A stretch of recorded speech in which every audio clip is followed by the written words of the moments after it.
Segala tulisan diilhamkan Allah. Mulai dari kata pertama dari kitab Kejadian yang ditulis oleh Musa sampai kata terakhir yang ditulis oleh Yohanes di Pulau Patmos, tidak ada satu kata pun yang keluar karena Musa sendiri atau Yohanes sendiri atau Petrus, Paulus, Amos, Yosua. Tidak, saudara-saudara, semua tulisan-tulisan itu, ayat ini berkata diilhamkan oleh Allah.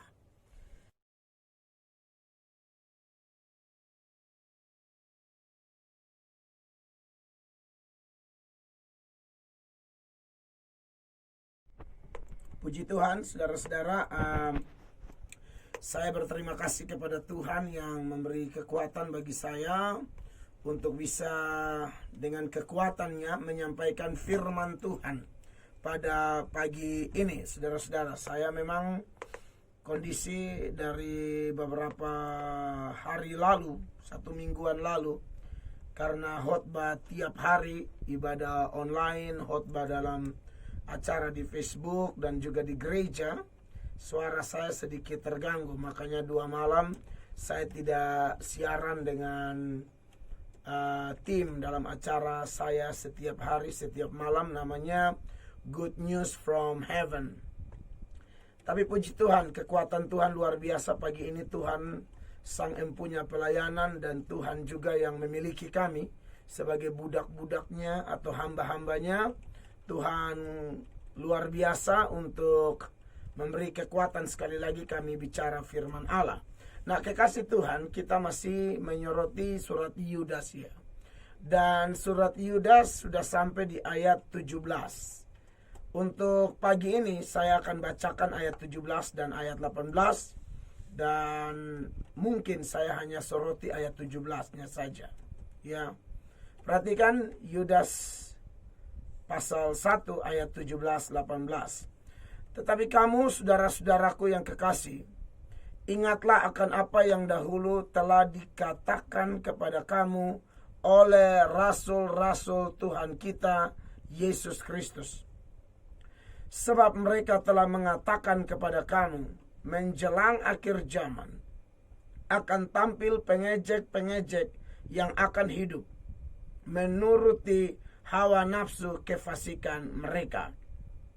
Bapak Ibu, saudara-saudara yang diberkati oleh Tuhan Yesus Kristus, setelah kita panjang lebar bicara tentang karakteristik dari orang-orang Kristen palsu yang dibahas oleh Yudas, masuk di ayatnya yang ke-17, Yudas mengingatkan para penerima surat Yudas, yaitu orang-orang pilihan Allah ini, saudara-saudara, supaya mereka itu tetap mengingat firman Tuhan. Jadi ternyata sudah dipilih oleh Tuhan, atau berita tentang adanya pilihan Allah yang jatuh kepada mereka, kemurahan Allah yang jatuh atau yang dialami oleh penerima surat Yudas ini, itu bukan serta-merta membuat orang-orang ini kemudian menjadi santai, tidak bikin apa-apa. Bukan begitu. Kristen tidak demikian, saudara-saudara. Ya. Ada ajaran Kristen yang namanya Calvinisme, tapi ada yang namanya Hyper Calvinis. Kalau yang Calvinis itu sebenarnya sangat bagus. Justru itu kalau saya pelajari, itu ajaran yang luar biasa, ya. Bahwa Kristen itu dengan dasar-dasar ayat yang sangat teguh, Kristen itu pasti selamat. Pasti selamat. Ulang.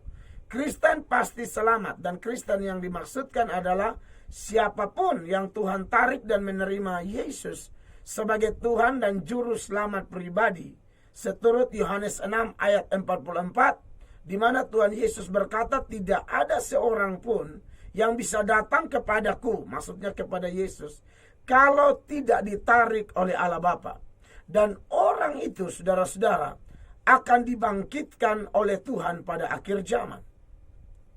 Jadi memang orang-orang seperti ini pasti masuk surga. Yohanes pasal 10 ayatnya yang ke-27 dan 20 sampai 29 ya.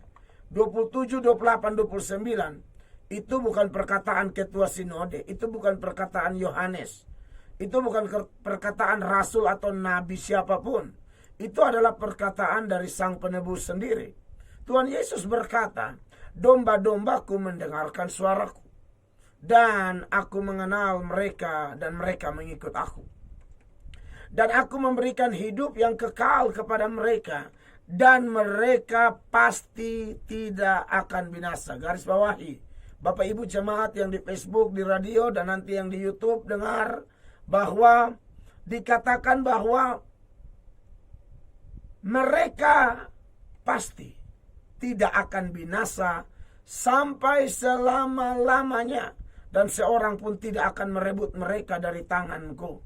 Ini salah satu dasar ayat dari kelompok Calvinis itu. Jadi memang betul-betul tidak mungkin orang Kristen itu kehilangan keselamatan. Siapa yang jamin? Tuhan Yesus. Kalau Mel Atok yang jamin, jangan percaya. Kalau Yohanes Pembaptis yang jamin, ya masih bisa ragu lah. Ya kan? Kalau manusia masih bisa ragu. Tapi saudara mau ragu apa kalau yang menjaminkan ini adalah Raja di atas segala raja, Tuhan Yesus sendiri. Dia Allah, 100% Allah, yang telah turun menjadi manusia dan 100% manusia. Dia mengatakan itu dengan penuh kasih, kuasa, otoritas, dan meyakinkan Anda dan saya bahwa tidak ada orang yang bisa ganggu gugat kita. Makanya dikatakan mereka pasti tidak akan binasa sampai selama-lamanya, dan seorang pun tidak akan merebut mereka dari tanganku. Bapakku yang memberikan mereka kepadaku lebih besar daripada siapapun, dan seorang pun tidak dapat merebut mereka dari tangan Bapa. Dengan dasar ini, bagaimana mungkin orang Kristen bisa kehilangan keselamatan? Tidak akan kehilangan keselamatan. Kalau ada orang Kristen yang mengaku Kristen tapi ujung-ujung dia tinggalkan Tuhan, dia tidak lagi mengikuti Tuhan, dan sampai matinya dia tetap dalam posisi itu, maka sesungguhnya memang orang itu dari awal, sekalipun dia punya identitas Kristen, nama diambil dari Alkitab, terdaftar di gereja tertentu, tetapi tidak menerima Yesus sungguh-sungguh, maka sesungguhnya dari awal orang itu tidak pernah selamat. Tidak pernah. Ini jenis beriman tidak sesuai apa yang Tuhan ajarkan, tapi ini beriman hanya berdasarkan intelek semata, hanya mau tahu atau di otak dan di mulut, tetapi di hidupnya tidak ada Yesus. Makanya nanti di Matius pasal 7 itu ayat 21 sampai ayat 23, Tuhan Yesus berkata, bukan orang yang berseru kepadaku, Tuhan, Tuhan, yang akan masuk ke dalam kerajaan sorga. Pada hari terakhir ada banyak orang datang kepadaku dan mulai lapor, Tuhan, aku bernubuat demi namamu, aku bikin mujizat demi namamu, aku usir setan demi namamu. Mungkin ada yang berkata, Tuhan, aku pendeta, aku panitia pembangunan, aku majelis, aku choir, aku paduan suara Tuhan. Tuhan, aku pengurus rayon, aku adalah anggota persekutuan doa ini itu Tuhan, aku panitia KKR. Tetapi di ayat 23 dari Matius 7, Yesus berkata, pada saat itu aku akan berterus terang kepada mereka, dan aku berkata, enyalah kamu sekalian pembuat kejahatan, aku tidak pernah mengenal kamu, katanya. Aku tidak pernah mengenal kamu, enyalah kamu sekalian pembuat kejahatan. Nah, kekasih Allah, itu kenapa Tuhan Yesus tolak? Padahal mereka pelayanan. Iya, tapi ini bukan yang sesuai yang diajarkan oleh Tuhan. Mereka hanya beriman di mulut. Mulutnya bilang apa? Tuhan, Tuhan. Ya, kurie, bahasa Yunaninya. Tapi jahat luar biasa.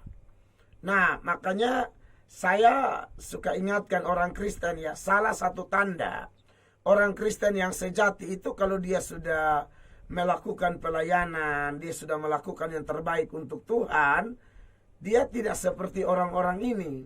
Tuhan tidak tanya, tapi orang Kupang bilang tasese. Tasese itu artinya dia hanya istilah mau menonjolkan diri gitu loh. Mulai lapor, tapi kasihan Tuhan, tidak, aku tidak kenal kamu. Beda dengan mereka yang telah melakukan untuk Tuhan.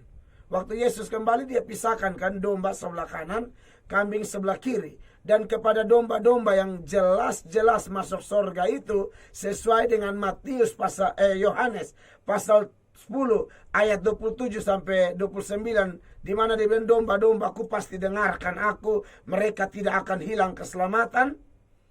Kepada domba-domba ini Tuhan Yesus berkata apa? Tuhan Yesus berkata bahwa waktu aku lapar engkau memberi aku makan, aku haus engkau memberi aku minum, aku telanjang engkau memberi aku pakaian, ya, waktu aku sakit engkau melawat aku, waktu aku di penjara engkau melawat aku, dan lain sebagainya. Mereka sendiri bertanya, bila mana? Artinya kapan Tuhan? Mereka sudah berbuat banyak, tapi mereka bukan tipe hitung-hitungan. Itu orang Kristen asli. Kalau Kristen palsu tidak ditanyai, sudah mulai, ini saya. Gereja itu gara-gara saya. Pendeta itu gara-gara saya. Selalu saya. Anak Tuhan sejati tidak menonjolkan keakuannya. Anak Tuhan sejati selalu percaya bahwa jeripayaku tidak pernah sia-sia. Tuhan catat semua, setiap pengorbanan, baik dana, daya, doa, apapun yang kita lakukan bagi gereja kita, apapun yang kita lakukan bagi hamba Tuhan, apapun yang kita lakukan bagi pekerjaan Tuhan. Dengar baik, 1 Korintus 15 ayat 58 menekankan jeripayamu di dalam Tuhan tidak akan sia-sia. Tapi hindarilah sikap seperti Kristen-Kristen palsu yang menonjolkan diri, yang minggu lalu kita bahas, omong tinggi, pamer-pamer. Kita tidak seperti itu. Nah, dalam kondisi seperti ini, saudara-saudara, sekalipun penerima surat Yudas ini sudah adalah orang-orang yang diselamatkan, tapi saya ingatkan lagi loh ya, saya tentu tidak seperti Yudas. Yudas dan penulis-penulis Alkitab itu dahsyat luar biasa. Kenapa? Karena mereka bukan hanya diberi ilham menuliskan Alkitab, tapi mereka Tuhan bukakan perkara khusus sehingga mereka tahu, bisa tahu ini orang pilihan, ini tidak. Itu khusus penulis-penulis Alkitab. Paulus kadang-kadang ngomong itu, Petrus dan yang lainnya, Yohanes. Tapi saya dan pendeta-pendeta zaman ini, saya pikir kita tidak ada yang diberi perkara khusus seperti itu. Lalu kita lihat jemaat, kita bilang, aduh yang ini kayaknya dipilih nih. Si A ini dipilih, si B tidak dipilih. Bapak yang di sana kelihatannya dipilih. Bapak yang di pojok sana, waduh kayaknya tidak dipilih. Kita tidak punya itu. Makanya karena kami tidak punya, yang kami punya ialah apa yang sudah dikasih tahu oleh Tuhan. Lalu Tuhan karuniakan bagi kami kekuatan, semangat, urapan, ya, kesehatan, supaya kami menyampaikan ini kepada Bapak Ibu di radio, di Facebook, di YouTube, di mana-mana, supaya kita cek baik-baik, ya, bagaimana posisi kita sekarang, di mana kita sekarang berdiri, di jalan orang benar atau di jalan orang fasik. Kita sedang duduk di mana? Duduk dalam persekutuan, merendahkan diri, atau dalam kumpulan pencemooh. Yudas mengatakan bahwa, tetapi kamu saudara-saudaraku yang kekasih, ayat 17, ingatlah akan apa yang dahulu telah dikatakan kepada kamu oleh rasul-rasul Tuhan kita. Memang pagi ini sorotan khususnya adalah berkaitan dengan bagaimana Yudas mengingatkan para penerima surat maupun Anda dan saya betapa luar biasanya perkataan rasul-rasul. Ya, kalau di bagian sebelumnya dia mengingatkan tentang nubuatan dari Henok, keturunan ke-7 dari Adam. Artinya boleh dikatakan itu nubuat yang kuno. Tetapi kemudian dia mulai bawa ke nubuat yang dalam konteks itu nubuat baru. Nubuat yang kekinian, yaitu nubuat dari rasul-rasul Tuhan kita. Nah, ini mengingatkan Anda dan saya di zaman ini bahwa ternyata firman Allah itu dua-dua. Perjanjian lama itu firman Allah, perjanjian baru itu firman Allah. Memang benar bahwa setelah Yesus mati di Golgota, seturut Efesus 2 ayat 15a, ada banyak ketentuan-ketentuan Taurat yang telah dibatalkan. Seperti sunat. Ya, sunat kalau itu dilakukan karena iman mau selamat, itu dosa besar. Sunat kalau dilakukan karena kesehatan, tidak ada masalah. Ya, demi kesehatan tidak ada masalah. Lalu mempersembahkan korban, bikin mezbah, lalu di atasnya ada persembahan seperti domba, kambing, lembu, itu sudah tidak berlaku lagi. Ya, persoalan makan minum, kalau dulu kan tidak boleh makan udang, tidak boleh makan lele, tidak boleh makan daging babi, tidak boleh makan RW dan lain sebagainya. Tapi sekarang boleh, tapi catatannya ada. Tolong cek darah, ya kan? Tolong cek kolesterol. Jangan sampai menganggap semuanya halal, lalu hantam kromo sembarang saja, dan kemudian menimbulkan sakit penyakit, maka mungkin kita bisa jatuh dalam satu dosa, namanya dosa rakus. Rakus itu dosa, saudara-saudara. Ya. Nah, oleh karena itu, saudara-saudara, saya harus kasih ingat bahwa sekalipun ada yang sudah dibatalkan, tapi bukan berarti kita kemudian robek bagian-bagian tertentu dalam perjanjian lama dan menganggapnya bukan firman lagi. Tidak bisa begitu. Dia harus tetap ada sehingga menjadi referensi tentang penggenapannya di perjanjian baru. Bagaimana kita bisa menjelaskan penggenapannya kalau penggambarannya kita buang?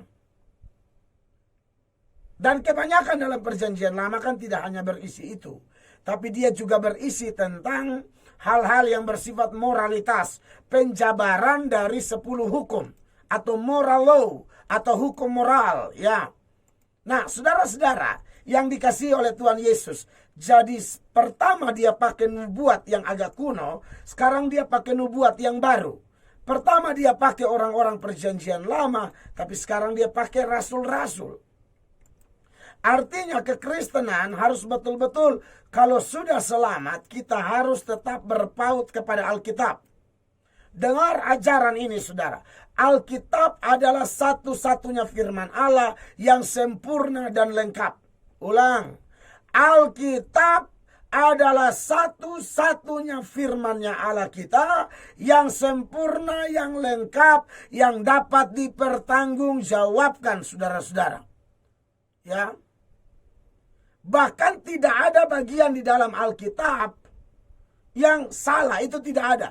Makanya Yudas bilang, ingat apa yang dikatakan. Artinya perkataan-perkataan rasul-rasul itu bukan kata-kata sembarang. Ya. Jadi ada dokter namanya inerrancy of the Bible. Ya. Ketidakbersalahan Alkitab. Setiap kata-kata rasul itu tidak kebetulan. Itu semua diilhamkan oleh Tuhan. Makanya kalau kita ingat satu data yang menjelaskan tentang betapa Alkitab kita ini unggul. Atau keunggulan dari Alkitab. Di dalam 2 Timotius 3 ayatnya yang ke-16. Paulus berkata, segala tulisan yang diilhamkan Allah. Dalam teks yang lebih tepat, kata yang tidak ada. Segala tulisan diilhamkan Allah. Mulai dari kata pertama, dari kitab Kejadian yang ditulis oleh Musa, sampai kata terakhir yang ditulis oleh Yohanes di Pulau Patmos, tidak ada satu kata pun yang keluar karena Musa sendiri, atau Yohanes sendiri, atau Petrus, Paulus, Amos, Yosua. Tidak, saudara-saudara. Semua tulisan-tulisan itu, ayat ini berkata diilhamkan oleh Allah. Jadi walaupun kelihatannya, waduh ini kan kata-kata manusia. Ini Paulus yang ngomong, ini Petrus yang ngomong. Sehingga ada tafsiran yang mengatakan bahwa kalau omongan Paulus itu bukan firman. Kalau omongan Petrus itu bukan firman. Kalau omongan Yohanes dan Matius, Yakobus itu bukan firman. Keliru, itu semua firman. Karena kata-kata itu pun diilhamkan oleh Roh Kudus. Ya. Jadi saudara jangan percaya dengan serangan-serangan tersebut, ya. Makanya di Alkitab mereka, kalau yang Yesus ngomong mereka beri warna merah. Itu karena dianggap hanya itu yang firman. Oh, tidak begitu. Kelompok liberal pun demikian, menganggap bahwa Alkitab hanya berisi firman, bukan adalah firman. Kalau berisi firman pengertiannya, ada yang firman, ada yang bukan. Jelas ini pandangan yang menghina Alkitab atau pandangan yang sesat. Alkitab seluruhnya adalah firman Allah. Maka kita perlu ingat firman Allah.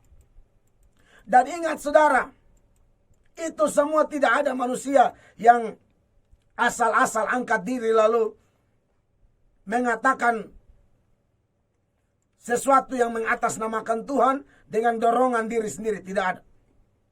2 Petrus pasal 1, saudara-saudara, ayat 20 dan 21 dikatakan demikian. Perhatikan. Yang terutama harus kamu ketahui, ialah bahwa nubuat dalam kitab suci tidak boleh ditafsirkan menurut kehendak sendiri. Kenapa? Sebab tidak pernah nubuat dihasilkan oleh kehendak manusia, tetapi oleh dorongan Roh Kudus orang-orang berbicara atas nama Tuhan. Jadi oleh dorongan Roh Kudus.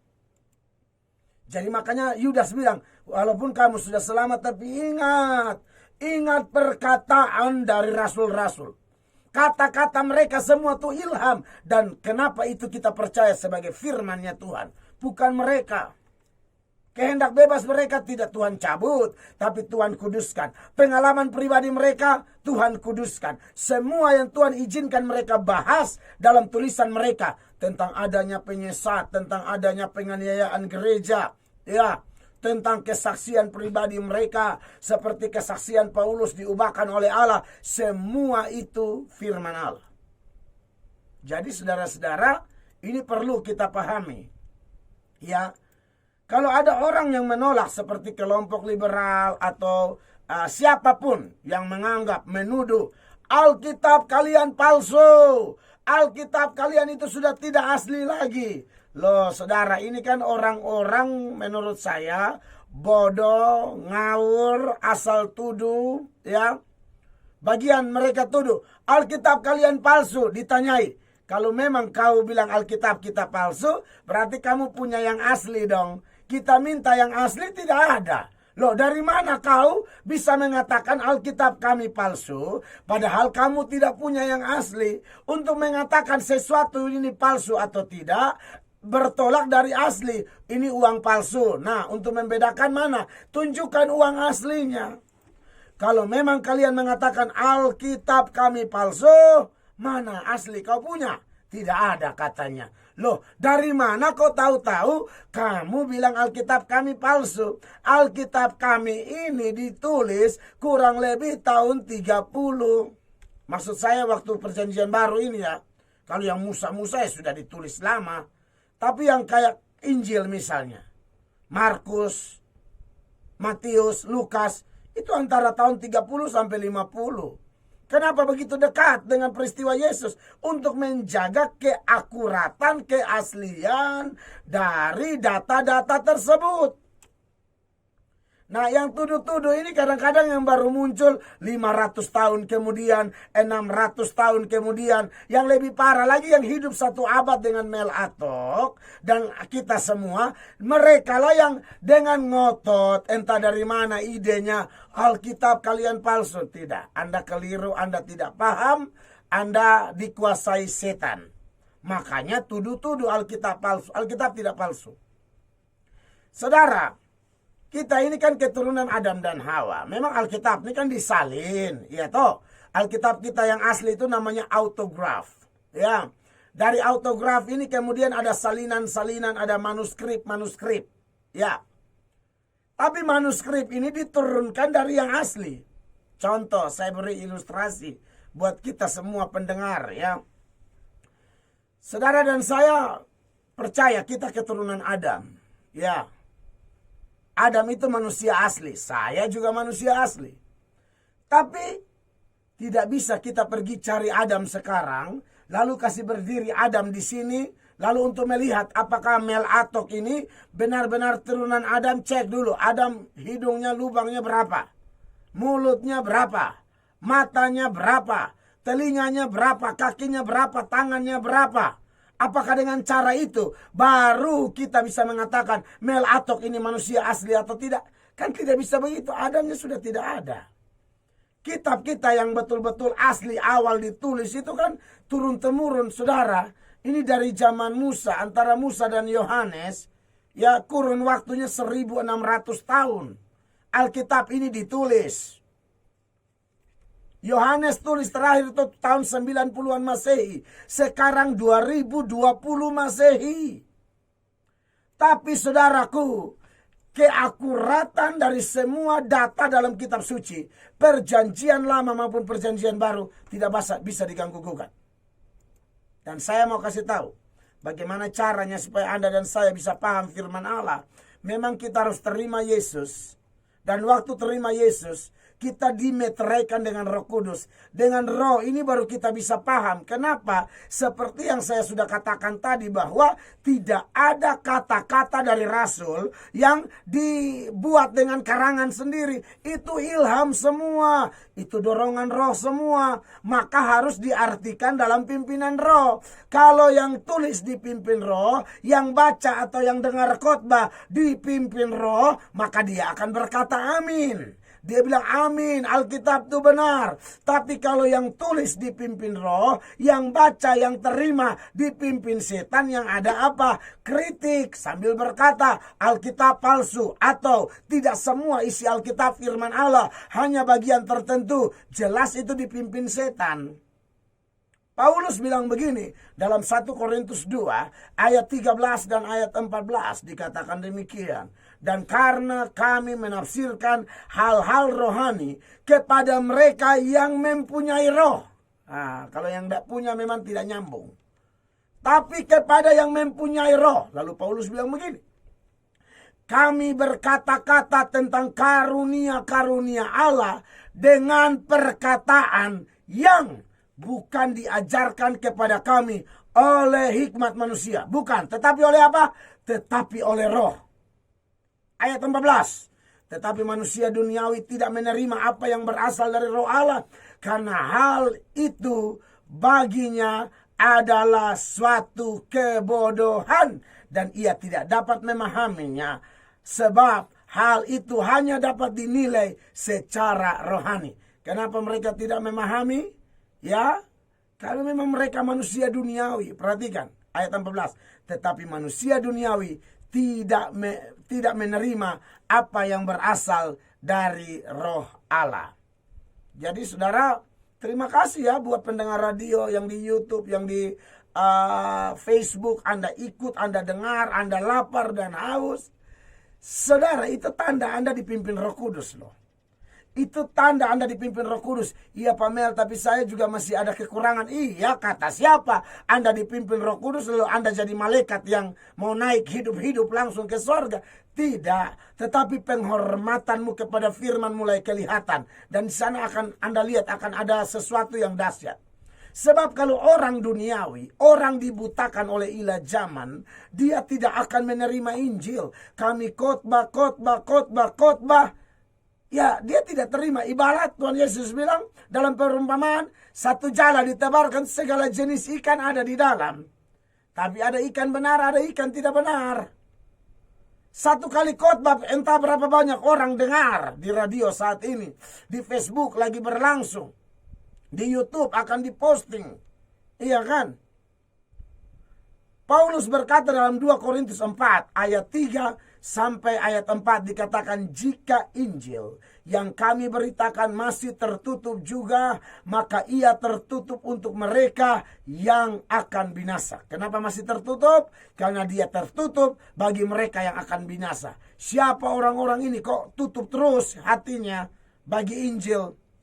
Ayat 4, yaitu orang-orang yang tidak percaya, yang pikirannya telah dibutakan oleh ilah zaman ini, sehingga mereka tidak melihat cahaya Injil tentang kemuliaan Kristus yang adalah gambaran Allah.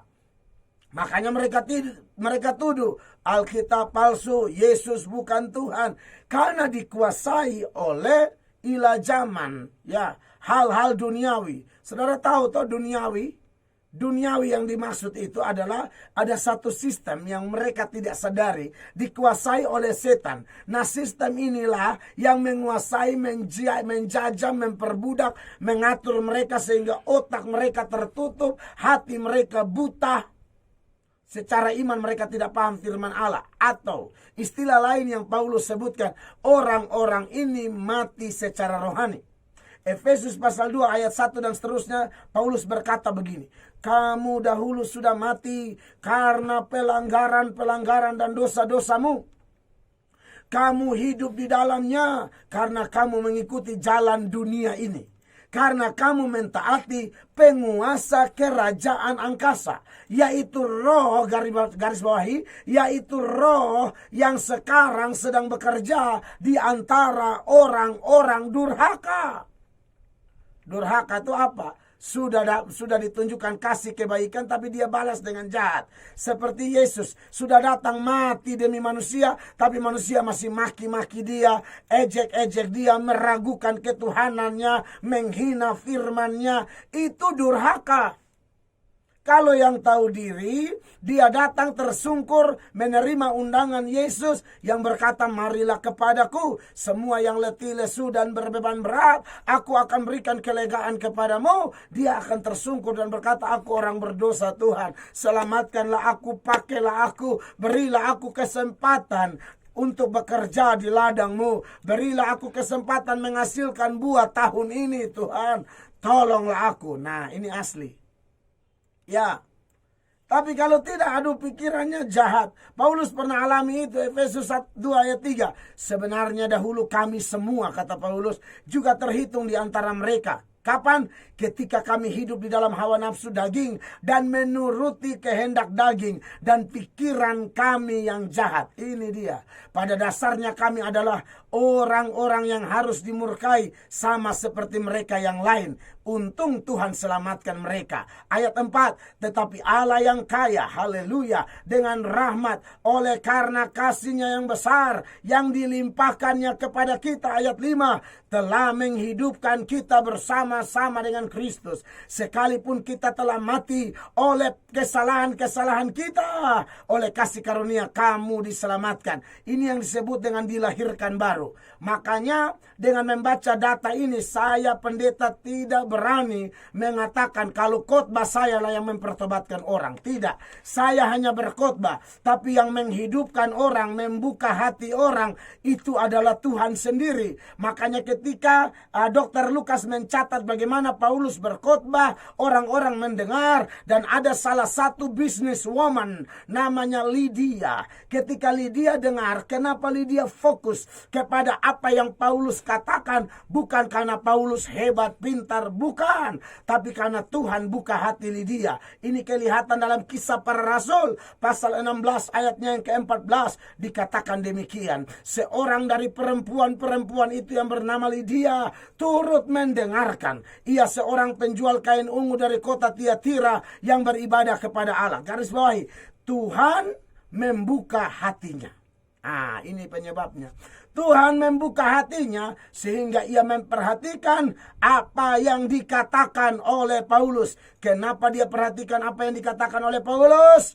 Tuhan buka hatinya. Pagi ini kalau ada hati-hati yang terbuka, yang sedang mengikuti di radio, di pasar-pasar, di Facebook, di rumah-rumah pribadi, Anda baru bangun tidur, antara mata terbuka, tertutup, tidak jelas, masih di awan-awan, tapi Anda dengan posisi bingung mengatakan haleluya, amin. Saya anggap Tuhan bekerja, Tuhan buka hatimu. Makanya saya dengan dasar-dasar ayat tersebut, saya tidak berani bilang, oh itu karena Melato khotbah, oh Melato tidak mau pun Tuhan bisa pakai binatang. Makanya saya tidak berani hitung-hitung dengan Tuhan Allah. Saya hanya berkata, kasih hamba kekuatan, kalau ada salah minta ampun dosa, supaya jangan menjadi saluran yang kotor, tapi saluran yang bersih bagi orang-orang percaya dimanapun mereka berada. Makanya ketika ada konflik di gereja di Korintus, ya, yang mau bilang ini pendeta mana yang lebih hebat, Ya, puji Tuhan, saya didik jemaat Tuhan yang mendengarkan saya, bukan yang di wilayah gereja saya saja,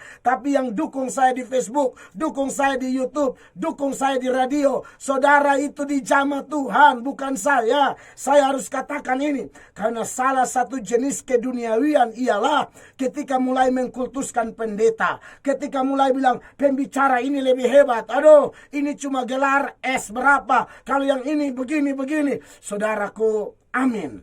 Itu prestasi, itu berkat. Tetapi maksud saya ialah ukurlah dari firman, bukan dari dia gelar di mana, sekolah teologi di mana, dan lain sebagainya.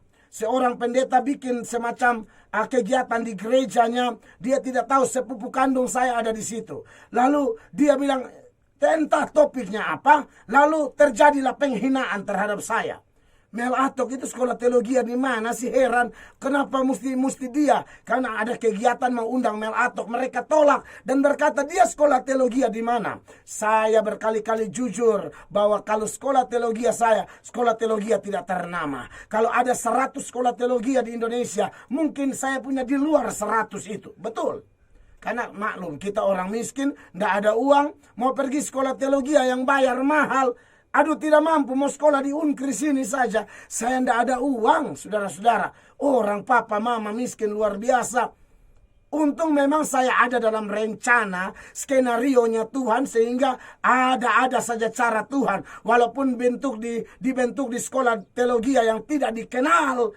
Tapi kalau dia mau pakai, suka-suka dia berkuasa, dia berdaulat atas milik kepunyaannya. Jadi tidak usah tanya dia sekolah teologi di mana. Ayo duduk dengarkan dia. Minta pimpinan roh. Uji khotbahnya. Khotbahnya itu ada dasar ayat atau tidak. Khotbahnya itu alkitabiah atau tidak. Jangan menjadi tidak dewasa. Kalau pendetanya sudah begini, jemaatnya nanti bagaimana? Tapi akhirnya jemaatnya tegur dia. Jemaat lebih dewasa dari pendeta. Bagaimana sih? Harusnya pendeta yang gembala lebih dewasa. Ini jemaat lebih dewasa. Makanya ketika ada konflik seperti ini di Korintus, dalam 1 Korintus 3 mulai ayat 3 sampai 7 dikatakan, karena kamu masih manusia duniawi, kata Paulus. Ya, kenapa Paulus kasih khotbah seperti kasih minum susu di bayi?